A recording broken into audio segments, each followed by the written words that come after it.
And this Fireside is going to be moderated by Fela Okay, who is actually this actor manager as well.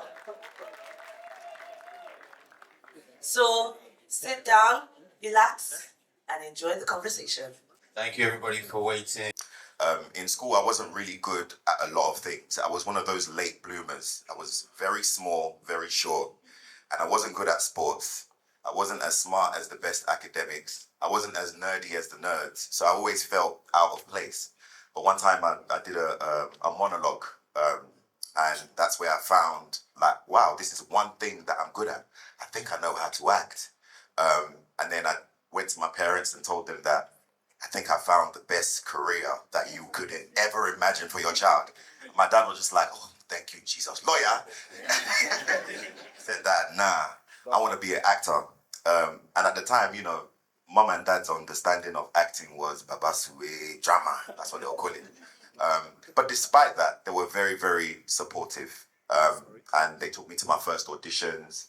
And then I just started getting more and more involved in the art and working for free, just to know the discipline and the training that was required. One thing led to another, then I met a guy called Femi Oguns, who basically founded the first black drama school in London.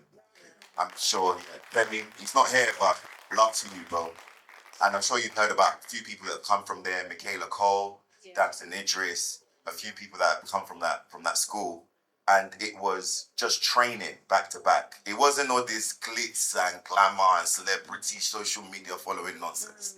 It was real acting. You know, how can you play a part? It was accent, character arcs, all of those things that are educational for an actor's success. And we learned, and it was stressful in that class. I can't lie, competitive game, I'm sure as you guys know, wherever it is. But it's about teaching you how to embrace that competition, to be honest with you, and how to embrace the unique kind of hustle that's required for acting and anything in the entertainment arts. And was there any, back then, what was talk to them about one of your key challenges at that time, you know, when you're breaking into the industry, going to drama? Got money. You were challenged with money. I was challenged with money. I remember it when Idris Elba, at the time, I mean, he had already established himself, and he had told Femi that he wanted me to be part of a read-through for this short film that he was doing. I said, wow, Idris Elba called me to come and be part of the short film. Let me just go and do it. I woke up 7 a.m. in the morning, 1 hour to get ready, got downstairs, and my car was towed. So I was like, and I had put all of the money from my account to just get the most gas. So I didn't even have extra to pay for travel. And Samson and Abigail Boyega, if you're asking them for money, you have to give them time. So I knew that I had to... a list. Yeah, you have to give them a list. You know, present yourself with respect. You know how that goes. And so I ended up being kind of held back by no financial backing. And it paused me for a bit. It did shake me for a bit because, you know, having money makes money is the general rule, right? But then I realized, I said, well, actually, that's a general rule for the ones that are willing to listen to it. I don't want to listen to it. I want this dream bad enough. So I walked. I walked and made sacrifices, like small sacrifices like that, to make sure I was present for any opportunity that could potentially come my way. Even though, to be honest with you, I didn't know if there would be a possibility of an opportunity. But I guess we've all accepted that joining entertainment, you know. And my dad, he was like, this boy won't stress me or kill me before my time. I said, nah, I'm not, and there's a reason why I'm doing this. But I was in my lecture, and while the lecture was going on, there was a big explosion downstairs. And I'm not talking about imagination, I mean an explosion that shocked the lecture room. So all the students got up, we went to the window, and as soon as we went to the window, we saw a film set filming on our university campus. And it was Johnny Depp as Jack Sparrow in Pirates of the Caribbean. And I was like, that's Johnny Depp. And to cut a long story short, that day I left uni and never went back. I never went back. I went downstairs and they had, you know, protective railings up by the movie set. And I just stayed there for a whole day, just watching this actor perform. And for me, I looked up and I was like, God, there's no way I'm doing what, you know, I feel is the best intention for my family, going to university and studying for my education. And I love that, to be honest with you. But you see, the problem is God brought the industry to me. And I saw it as a sign. I was like, that's where I'm supposed to be. Lecture, I'm not coming back. I'm going to LA. And so I used my student loan. Thank you to the British government at the time. I used my student loan and my EMA savings from college to then buy a ticket alongside with Femi to go over to LA and just go for it. They wouldn't know what EMA is. Oh, don't worry. So EMA is a financial plan in which you get £30 a week if your attendance in college is 100%. So I attended college for real, just to get that money to be able to, fund little things that we need. And I know that there are many actors in here, right? So you know what we need. We need headshots, we need show reel, we need camera, we need all these things. And it can be quite hard to just, come out of pocket for it. So the great British government was my way of getting some money. And unfortunately, with the student loans, I didn't use it for what they told me to use it for, but I used it for something that I think that was greatly beneficial. That's fantastic. That's great. So I think the first big break was... Tell us how that came by. Well, funny enough, when Attack the Block had started casting, I had heard of it off of some website called Star Now. Yeah. Star Now was Star Now is still around, right? I think so. Yeah, well, anyway. But Star Now was a website in which they would give you listings for free auditions. I'm sure many of you actors have gone online sometimes to see different casting opportunities, extras and stuff like that. And so there was a casting that said, there's an alien invasion movie that's being set in South London. And everybody knows I'm a Prince of Peckham, you know what I mean? I'm from South. So I was just like, this is me, this is a great role. But I didn't have an agent at the time. So I went for the open auditions, which a lot of people didn't know. And then I went back to Femi and said to Femi, while taking class, I said, I've been going for open auditions and stuff like that. And Femi is the type of guy that's a visionary. And that's one thing that is important, is keeping people around you that speak life into you when you're trying to achieve the impossible. You can't have people that come to you with their doubt because of what they went through. Even if you are to fail, it is your responsibility to find out your own failure, not somebody else telling you, don't go for it. And so Femi spoke life into me. And he said, mate, he goes, you're an international movie star, mate. He said, you ain't got the money now, you're broken, a little bit dusty, but you're an international movie star. And if you want to be a movie star, start as you wish to go on. And he goes, I'm going to represent you, John. I'm going to represent you. And by the way, Femi was broke then too. But he knew how to talk a big game, Nigerians. The way he moisturized the words for me, I was like, nah, this guy, he has $5 million in his account. But that's the power of belief. And Femi said, I'm going to put you up for an official audition. And I ended up auditioning for Attack the Block for maybe like a month, maybe 6 auditions. And they brought me in. The first audition was improv. How many actors here like to improv? You like to just go, do your own thing. So the first audition was improv. And then the second was scripted. And then from there, I kind of figured, I was like, wait, I think I'm going to get the part. It was my first time auditioning as well, going through that process. And then eventually I booked Attack the Block as Moses. We filmed. The movie came out in the UK, and it didn't do well in the UK. We had already had kidulthood, adulthood. Hey, shout out to Femi over here, main cast leader. One of the inspirations actually alongside the Melamine and Deacon. And I think in the UK, Attack the Block, it was ahead of its time. But then Sony Screen Gems bought Attack the Block in the States. And all of a sudden I woke up one morning and I was just getting a lot of emails from America saying, everybody's watching this cheap film called Attack the Block, but they love it. And I was just like, they love the cheap film? He's like, yeah, they do. Go over to America, go over to the United States. And then we started doing screenings, and then from there was my entrance into the American game. That was the vision that Femi gave John. He always believed in Hollywood. And just to say to all you actors, I can see some of you there, as John said, you got to have someone behind you that wants you to be successful. There's a lot of us old fuddy-duddies who try and put our past pains on you. Not me, of course. Just always be mindful of people like that. So would you say Attack the Block, the character there, was that the film that kind of... Well, yeah, well, it's the film that, in our game, you want to do the film that gets you the important meetings. that gets you in the room with people who are kind of like on a level where they can assist you and help you and push you in a way to improve your art. So Attack the Block ended up getting me some good meetings, and there were some certain things that I couldn't control. So one of these meetings was at a company called Bad Robot, who is a company that's owned by a man called J.J. Abrams. Who knows J.J. Abrams in this building? That's a big boy. Obviously, my first meeting wasn't with JJ directly. It was from a guy called Brian Burke, who was his producing partner at the time. And I'm in the lobby and I'm just sat there.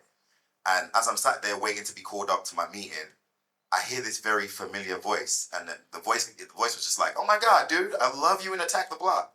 I turn around and it's Tom Cruise. I'm like, good Lord. It's Tom Cruise. And funny enough, another Nigerian actor was there at the time, Dio Oye. We'll solve the name later. But Dio was there too, yes. And so Tom Cruise came out with J.J. Abrams. They were editing Mission Impossible at the time. And Tom Cruise said to J.J. Abrams, he said, "I don't know whether it's now or later, but you need to get this kid in something." And then JJ looked at me like this and he goes, "Yeah, cool." And in the Hollywood game, they do that a lot. They say, "Oh, we're going to get you in a movie." They will pepper you to the point where you'd be like, "I have millions in my account."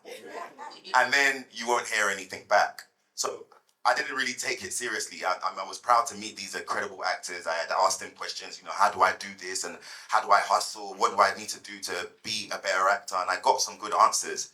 I took my meeting and left. I never heard anything after that for another 6 years. 6 years. After 6 years, one morning I was on the train actually going to pay a light bill. My mum sent me to go and pay the light bill. At the time when the meter runs out, you have to go on the road to go and pay the light bill. That's how it works in the UK. So I'm on the train going through, and then Femi calls my phone. And then Femi goes, "Yeah, mate, are you sitting down, mate?" I go, "Yeah, mate, I'm sitting down, I'm on the train." He goes, "Well, I've got the audition that maybe could change everything, mate, but it's gonna be a hard one. This is gonna be the hardest audition process you've ever gone through." I said, "What's the project? What's the project?" And Femi likes to be dramatic. He paused. And he went, "Star Wars, man." I said, "What? They auditioning Negroes for Star Wars?" I said, "What?" I said, "There ain't no way." I said, is it a leading role, whatever it is?" And Femi, he goes, "You get it, mate. You're number 1 to 3 on the call sheet, mate." I go, all right, let's start the process and start auditioning. And so it kick-started 9 months of auditioning for Star Wars. Over 16 auditions, 4 screen tests, and a whole bunch of stress. It was a very interesting time. The call was incredible. I mean, there was a moment where I didn't think I was going to get it because, you do some good auditions sometimes, and then sometimes you do some auditions that are just off. And it can happen to any actor. Sometimes it's nerves. You start to go in your own head and doubt your own ability, and it cripples you. And so after that, it looked as if they weren't going to give me, the offer. And Kathy Kennedy, who's the CEO of Lucasfilm, had been talking to Femi and everybody in the team, and they said, "We'll see if Disney wants to see John again. We're going to put him on hold." And in our industry, that means where you don't know whether you've got the role or not, but they hold you there just in case it's going to come your way. And then something strange started to happen. As I was on hold, I started receiving calls from other people in the industry offering me other roles. I'm in Cassie's house one day, my phone rings, and another American dude that had found me calls my phone. He goes, "Yeah, John, is this Boyega?" I say, "Yeah, it's Boyega, mate." He goes, "Yeah, buddy, I'm doing a movie called Justice League. I want you to be Cyborg in this movie. I think this movie is going to be the biggest thing you've ever heard of. I want to make you an offer in 3 days. We need you to fly to Houston in 3 days." And it was Zack Snyder. And I said to Zack Snyder, I said, "Zack, I'm auditioning for Star Wars, bro. Disney are not going to allow me to audition for something else while I'm still on hold. So let us go back to Disney and ask Disney whether they can at least give me some leeway. Maybe we can get both. Maybe we can get one or the other. Or maybe they can just tell me that I haven't got the part so I can try and secure money somewhere." You see, I told my dad that in 1 year, I will provide finances that will change the world. And so for me, my world anyway. And so for me, I need guidance. I need the freedom to be able to do that. You know what they said? They said, no, you've got 3 days to decide. I call Femi. I'm like, Femi, call Disney. Ask them if they can give us an answer. Femi goes, yeah, I'm going to call them. We get a second phone call. We got another offer for John. This was from another studio. We want him to be the Red Ranger in Power Rangers. We want him to be the lead of Power Rangers. I'm there like, what the?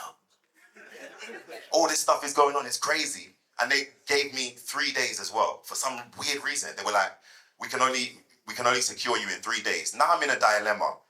If I say to Star Wars, get me out of the process, I'm going to go for these other roles, I might miss out on the biggest role in a lifetime, because Star Wars is a whole different ballgame. But then again, if I wait for Disney and say no to 2 other roles, then I lose everything. It's like gambling.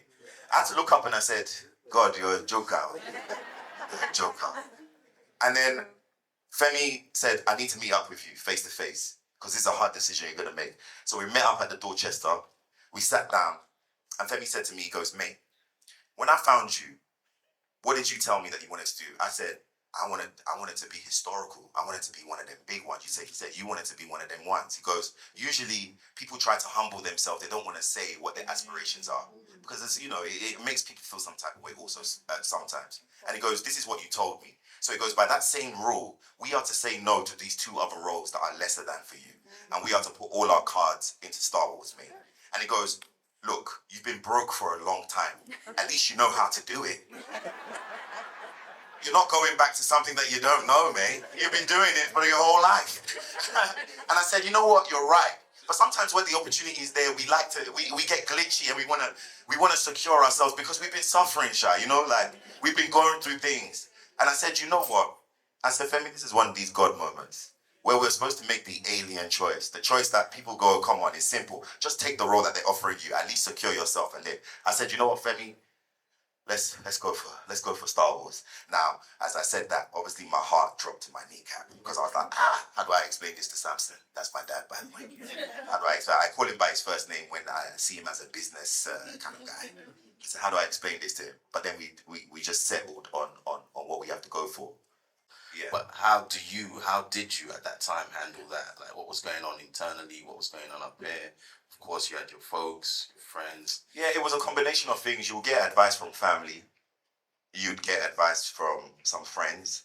But you know what? I didn't listen to anybody. I listened to myself and what I believe to be God through the heart. I was like, what do you want me to do? You know? And for me, I was just kind of like, I've always said to myself, ever since I even had my first job at the Tricycle Theatre, that I want to be a movie star. I know a lot of people, it's corny for a lot of people to say, but sometimes if you don't say it, what you're secretly thinking in your head is never going to happen. Sometimes when you say it, your body hears you saying it, and you challenge yourself, and you're like, wow, I just said that out loud. And I said, you know what, I want to be a movie star, and I do want to be part of the biggest franchise in history. And I do want to be the first black stormtrooper. I do want to be at the lead and the forefront of this. And so I decided to put all my eggs in Star Wars. And then the other 2 films said, sorry, no can do. Now we're just waiting for Disney. Disney calls, Kathy Kennedy goes, okay, cool. We're going to audition you one last time. One last time. Come to Pinewood Studios. Come and audition. I go to Pinewood Studios. I'm in the chair. You know how it is in the audition room. I was just shaking. I was doing the warm-ups. Getting myself prepared. I go in the room, and it's me and Oscar doing the shooting scene. And we do the scene. JJ loves it. But in my heart, I was just kind of like, you know what? I'm probably not going to get it. But if it's a loss, then at least I've seen myself try. I've seen myself fight for what I want. And I know I'm serious now. So the next opportunity, if it's not this one, there will be a next one. But I'm in the game now. I'm willing to be broke. I'm willing to suffer for this. And that's what I found in the process. And that was all I was willing to take away. JJ calls after the Half of the Yellow Sun premiere, we had the Half of the Yellow Sun premiere. The day after, JJ Abrams messages my phone. And he goes, I'm in Mayfair. Can you get down to Mayfair and have a meeting with me? I said, sure. By the way, at the time I had £74 and 95 pence. I'll never forget the price. And I was coming from Croydon at the time. I had this young babe, I was my girlfriend at the time, I had to rub my back because I'm stressing. and then the message came through, I said, baby, I have to go. I left her, I went over to J.J. Abrams in a restaurant. And when I went to the restaurant, this restaurant is very well known. The whole restaurant was empty. I was just like, it's like 3 p.m. What's going on in this restaurant? I walk over to J.J. Abrams. He sits me down. He goes, you know, John, first of all, I want to just thank you for all you've done. I know you've been auditioning for a long time. And you know when people speak to you like that, you're just like, just tell me I didn't hear. They say, God bless you that you decided to feed me before giving me the news. So he goes, John, you know, it's been incredible. And then I use that as an opportunity to pitch myself. I go, okay, JJ, I need to tell you, I can audition again. He goes, John. I go, no, I can audition again. He goes, John, calm down. No, I said, no, if you met me, he goes, John, you're the new star of Star Wars. And at that point, I can't lie. When they say time froze, time genuinely froze up for me. I'm getting emotional thinking. Yeah. You can do better than that. Good work.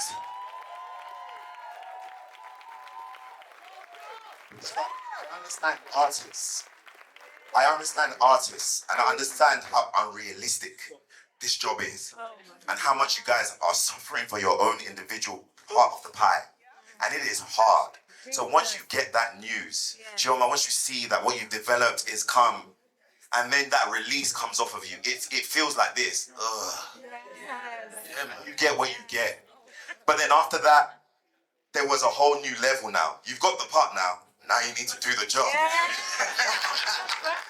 And that kickstarted a whole other thing, man. It really, really did. That's an amazing story. Yeah.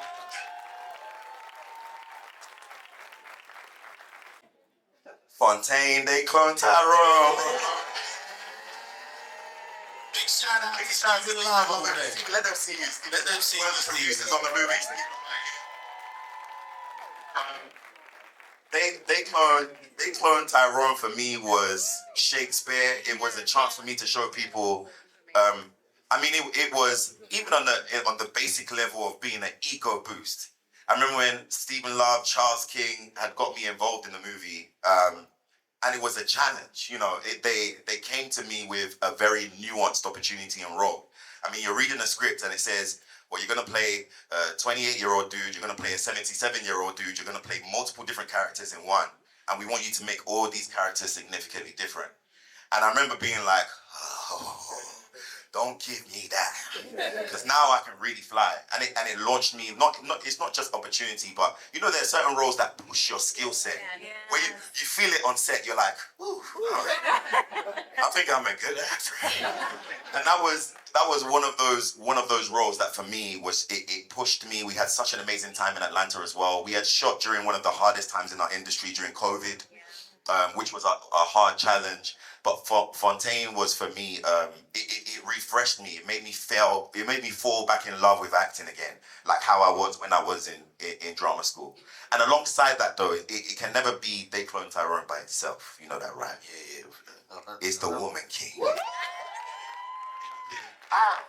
You know, the Woman King, I just enjoyed.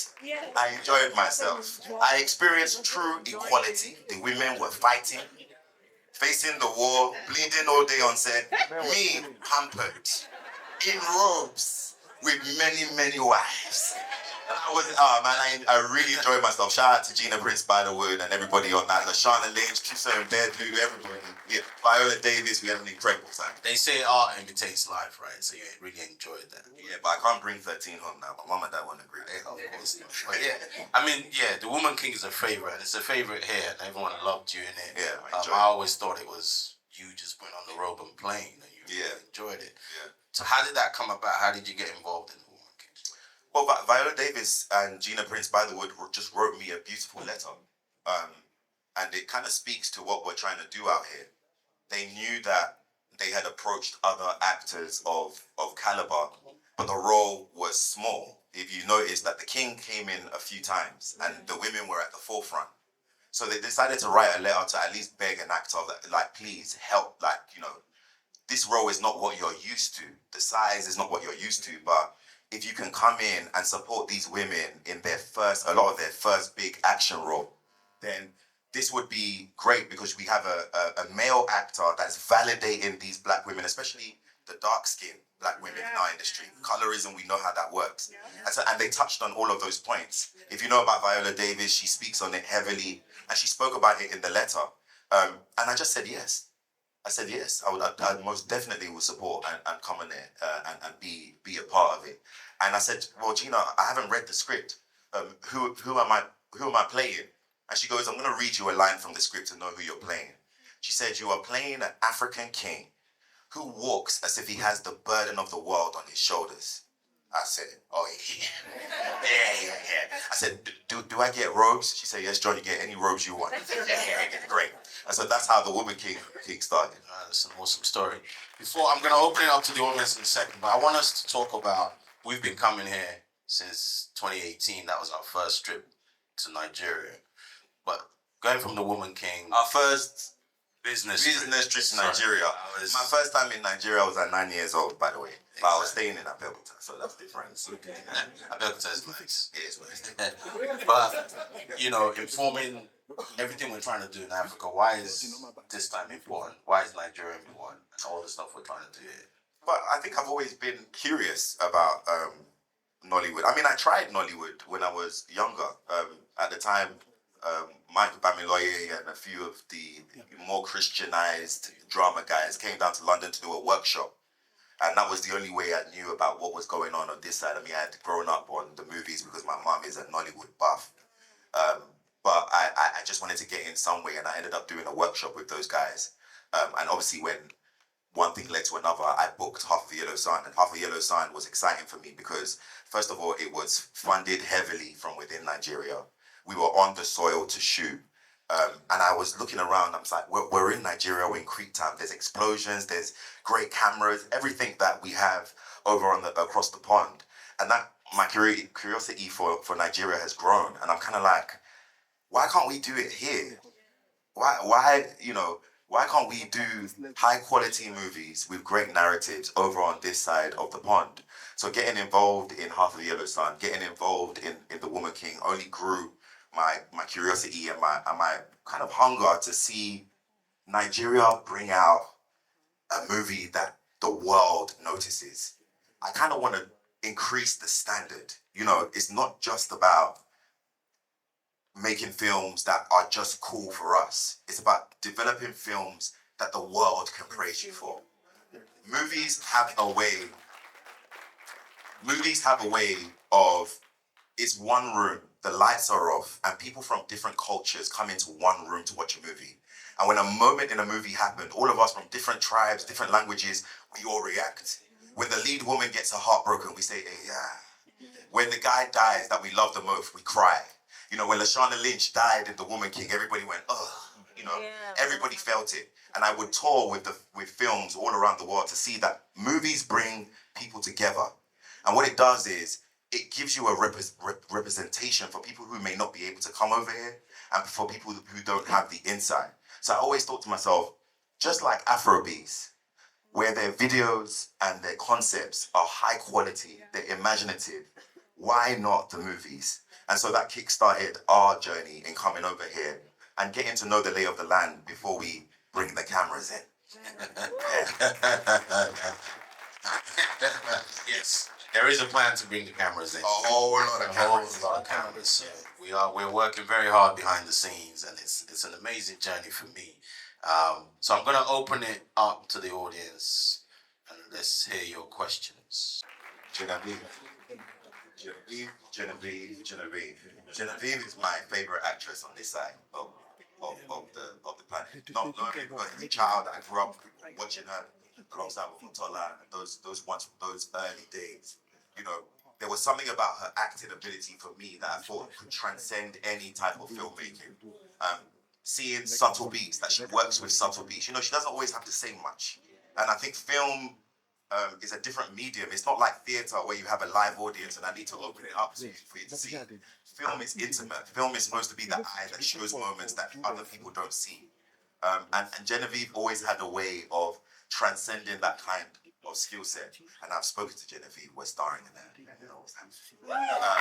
But yeah, she's been my inspiration from this side of the planet for sure. You have been in like audition for Star Wars 9 months, and so in this kind of big auditions, big pictures, what is the level of acting prowess required to be in those roles? You face these auditors. What's the level of acting prowess you have to be there? Then second question is, can you say a little about your process as an actor? Because I'm sure a lot of actors will want to know that. How do you step into these roles, these big challenging roles? So what's your process and what's the prowess required? I mean, now we're getting into it. I would say for the auditions on the biggest level, you have to come prepared. If you are sitting here today and you think you're a great actor, scrap that. Scrap it. Even till today, I don't call myself, oh, I'm a great actor. Oh, I've learned everything I need to learn. You have to become a student. And what that means is your script is your Bible. If you don't know the beginning, end, middle, transitions, what other characters are saying, every single thought, if you don't come in with a discipline, then the big studio game is not for you. Because unfortunately, they spend way too much money to sit down and do an audition with you and you're not prepared. Because you thought, let me just read these lines real quick, do it however I want to, and come into the audition room and go through the process. And that leads to your second question. That means that when you break down the script, you have to follow something we call a character arc. Meaning that most of the time, your character won't start the movie the way they end the movie. You are going to go through a transition and a change. And as an actor, it's your responsibility to highlight that change. If your actor is from a different country, a different region, it's your responsibility to learn the accent and to learn the accent of that region and to put your dedication to that. If you read in the script that, hold on a second, my character has a bad knee, you should be able to put that into your characterization and your walk. When we were on The Woman King, we had a camera on the track a lot of the times when King Gezo would walk. And I remember telling Gina, I said, Gina, I am a king. I have to walk slow. Every step matters. Every hand gesture, every fold, every look matters. And for me to tune that in, there needs to be a dedication to know your role. The character you're playing is like a man or woman that you're in love with and you just want to get to know them. That's it. You want to get to know who this person is. And when you're trying to get to know somebody you want longevity with, which is your character, you want to know every single nuance of the character. That means exercises like hot seating, which means when you sit in a seat and people ask you random questions about your character, you can answer every single one of them. You have to become obsessed with who you're willing to become. You know what I mean? And that's what you bring into the room. Because in the big studio game, I'll be honest with you, they don't have time for mistakes because they are stressed by their shareholders. Their shareholders are like, we invested $10 million. We want to see $40 million. So they don't have time to sit there and wait for you to learn your lines. You come into audition, you still have script in your hand and you haven't learned them. And there's other people coming in with their lines learned and everything that is smooth. So there needs to be a dedication to that process and that sort of up. True understanding of representation started when Femi wanted to expand our team to the Americans. He wanted some Americans on our team to be able to, get people that know the industry over there. And that just exposed me to a whole different ballgame. Because now I'm hearing, company names like CAA and WME and UTA. And these are all these agencies. If you don't know about this, you should be knowing about it, by the way. But these are agencies that have their system and their creative take. So it was really Femi that schooled me in how that operates. It was a transfer of knowledge, which kind of sparks back to what we're doing over here. We have to share what we have found out and know. There's nothing wrong in that. And it's because of that shared knowledge, I was able to know about representation, the difference between an agent and a manager, and then decide what was good for me. Because not everybody's not the same. Some people just managers, some people agents, some people both. So it's through that process with Femi, working alongside him, and then going out to the States and meeting American agents who, thank the Lord, were willing to also share more information. That's how I started to learn about the business side.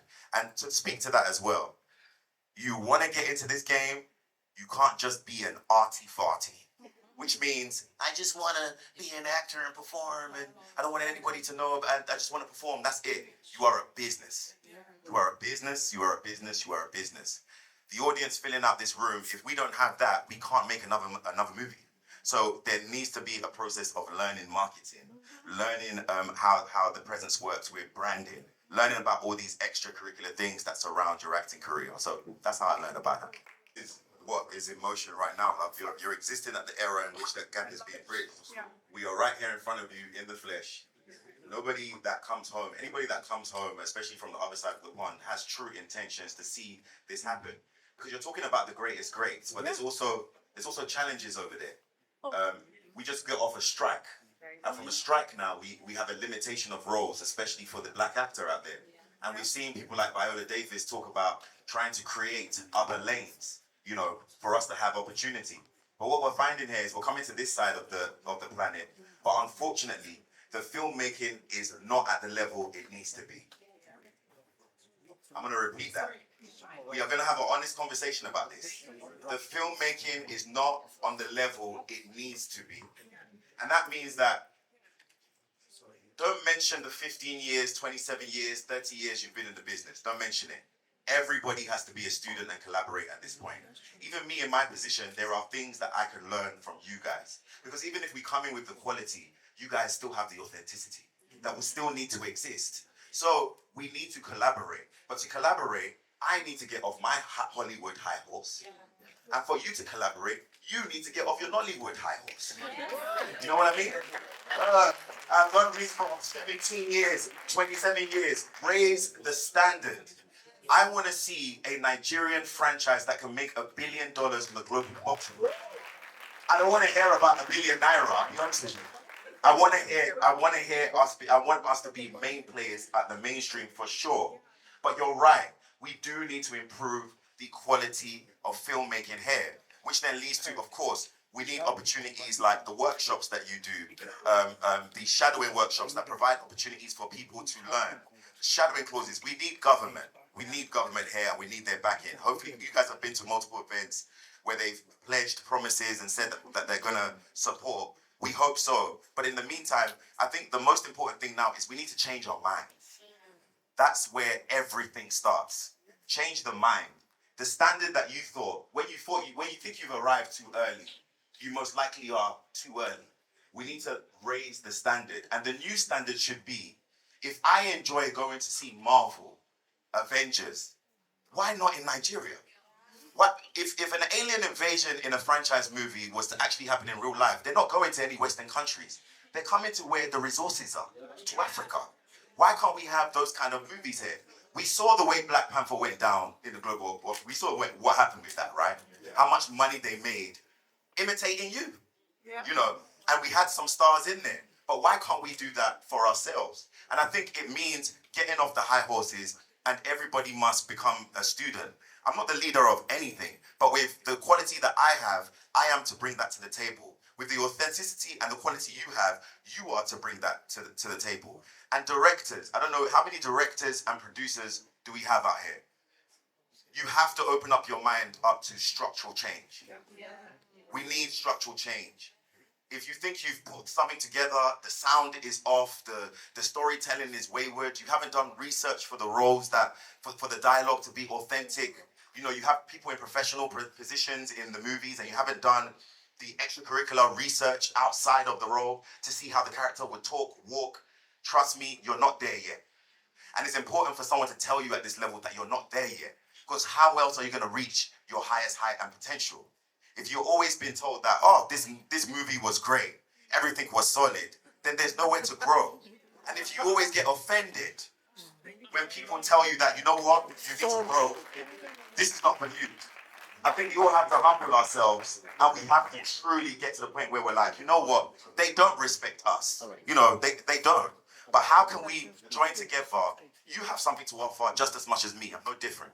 But how can we join together at the first instance to create change? I think it starts in the mind first. We all have to humble ourselves. All the 17 years you did, well done. You have another 17, and let's kickstart the process from there. Today, we're going to present him with the Herbert Trailblazer Award.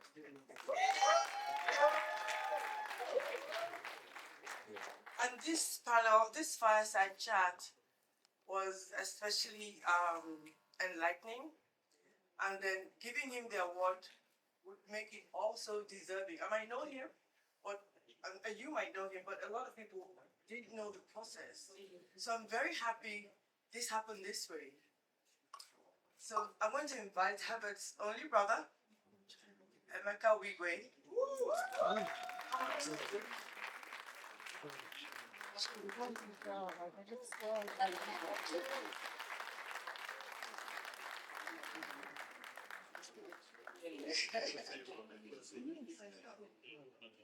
I'll tell you a little about this award that I didn't mention. I didn't have the opportunity to mention last night because I was so overwhelmed and happy.